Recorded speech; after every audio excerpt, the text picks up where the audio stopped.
शिवराज विजय के रचयिता अंबिका दत्त व्यास का आज संपूर्ण परिचय आपको बताएंगे। किस प्रकार आपसे जो नोट्स बनाना है वो इस प्रकार से आपको क्रम से बनाना है। जैसे प्रश्न पूछे जाते हैं उसी प्रकार से देखिए हम आपको बता रहे हैं, इन्हें पूरा आप नोट्स जो है बना लीजिए। ठीक है, एक बार अगर बना लेंगे तो अच्छी प्रकार से जो है कोई भी एग्ज़ाम में बैठेंगे तो अच्छी प्रकार से आप कर पाएंगे। चलिए देखते हैं इनके पिता का नाम यानी जो पितामह हैं यानी बाबा, अरे भाई चल क्यों नहीं रहा। इनके पितामह का नाम पंडित राजा राम है यानी पंडित जी हैं और पिता का नाम दुर्गा दत्त है।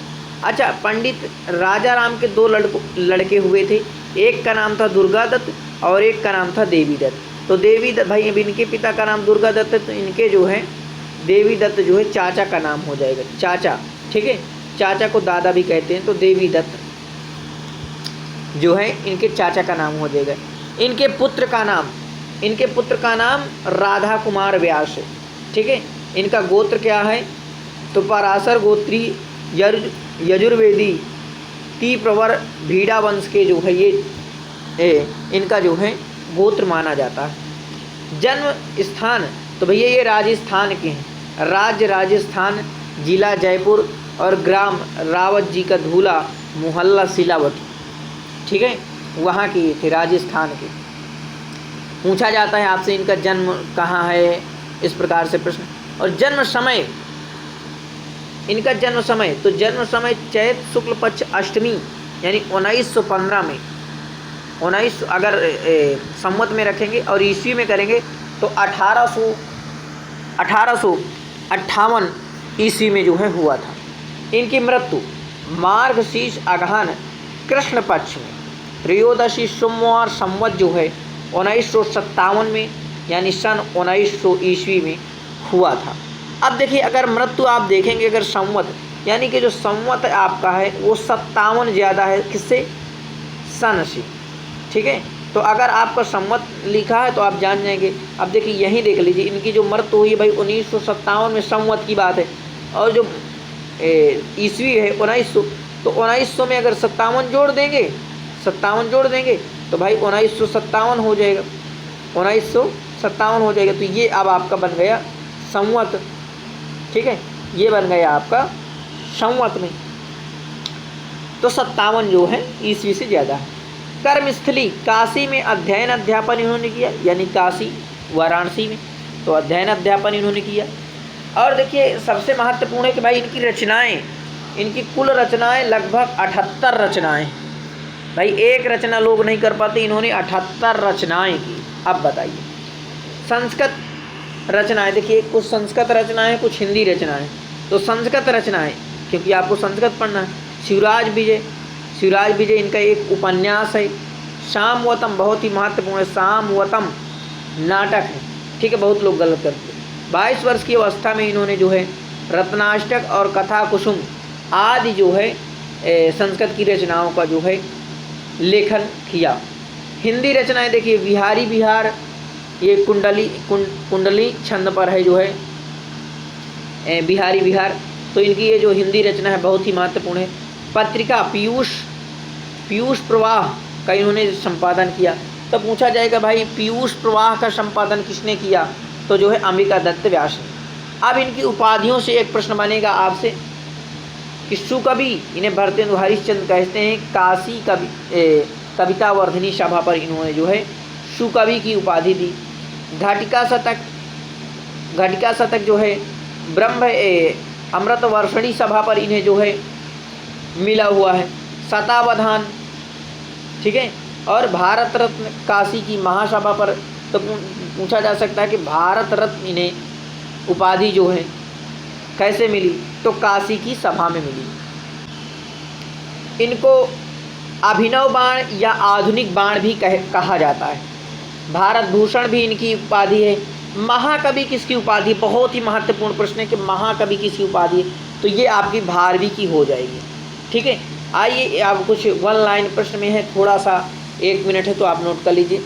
प्रथम ऐतिहासिक उपन्यास के प्रणेता कौन हैं?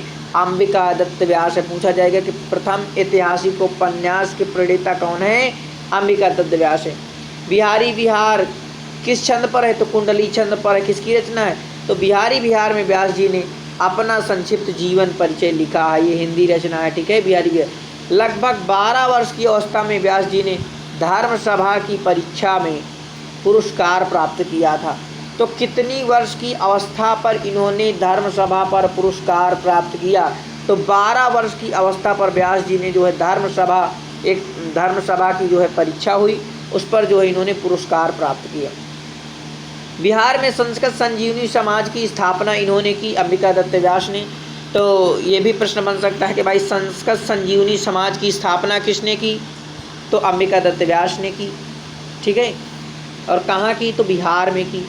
व्यास जी ने 10 वर्ष की अवस्था से ही काव्य रचना आरंभ कर दी थी, यानी कि जब 10 वर्ष के थे तभी से, अब समझ लीजिए 10 वर्ष कितनी छोटी उम्र होती है, तभी से इन्होंने काव्य रचना जो है आरंभ कर दी थी। और 12 वर्ष की अवस्था में इन्होंने धर्म सभा की परीक्षा में पुरस्कार प्राप्त कर लिया था, ठीक है। अब देखिए व्यास जी ने शिवराज विजय कब लिखा? तो 1870 में इन्होंने शिवराज विजय को लिखा। और ये काशी से 1901 में जो है उनकी मृत्यु के बाद प्रकाशित हुआ, यानी कि उनकी मृत्यु जो है मित्रों 1900 में इनकी मृत्यु हो गई थी। अभी इसके पहले हमने बताया भी। तो 1900 में जब अंबिका दत्त व्यास की जो है मृत्यु हो जाती है, तब फिर उनके मृत्यु के बाद 1 साल जो है ये शिवराज विजय जो है प्रकाशित होता है, ठीक है। और नोट करने लायक है, गवर्नमेंट संस्कृत कॉलेज पटना में जो है प्राध्यापक थे। वक्ता और साहित्य सृष्टा के साथ ही चित्रकारिता, अश्वारोहण, संगीत और शतरंज में भी व्यास जी की विशेष रुचि रखते थे। यानी कि थोड़ा बहुत इन्हें संगीतों आता था, शतरंजों आता था भाई, चित्रकारिताओं का ले आ रहे हैं, अश्वारोहण यानी घोड़े पर चढ़ना, सवारी करना, ये भी इन्हें जो है पता। ये तो नॉर्मल है, इस प्रकार सब कोई कर लेता है। अब देखिए, लेकिन इनकी एक चीज़ है, आप देखेंगे कि सितार के भी, हारमोनियम के भी और जल तरंग मृदंग के भी जो है प्रिय वाद्य इनके जो थे, यानी कि इन्हें भी जो बजा लेते थे। व्यास जी ने हिंदी और संस्कृत, अंग्रेजी, बांग्ला भाषा के ज्ञाता थे। आप समझिए, हम एक भाषा के ज्ञाता हो सकते हैं, ये 4 भाषा, हिंदी, संस्कृत, अंग्रेजी, बांग्ला, देखें 4 भाषा के ज्ञाता थे। आगे आइए, न्याय, व्याकरण, वेदांत, दर्शन में इनकी अच्छी गति थी। एक घड़ी में 24 मिनट में 100 श्लोकों की रचना करने से व्यास को घटिका शतक की उपाधि, तो घटिका शतक की उपाधि कब मिली? घड़ी के समय से, यानी 24 मिनट में 100 श्लोकों की रचना करने से व्यास जी को घटिका शतक की उपाधि जो है प्रदान की गई थी, ठीक है। अब इधर आइए, ये भी नोट कर लीजिए कि 100 प्रश्नों को एक साथ सुनकर सभी प्रश्नों का उत्तर उसी क्रम में देने की अद्भुत क्षमता होने से इन्हें शतावधान की उपाधि दी गई थी। तो शतावधान की उपाधि कब दी गई थी? 100 प्रश्नों को सुना इन्होंने, इसके बाद उसी क्रम में उनका उत्तर दिया, इसलिए इनको शतावधान की उपाधि दी गई। 42 वर्ष की अवस्था में ही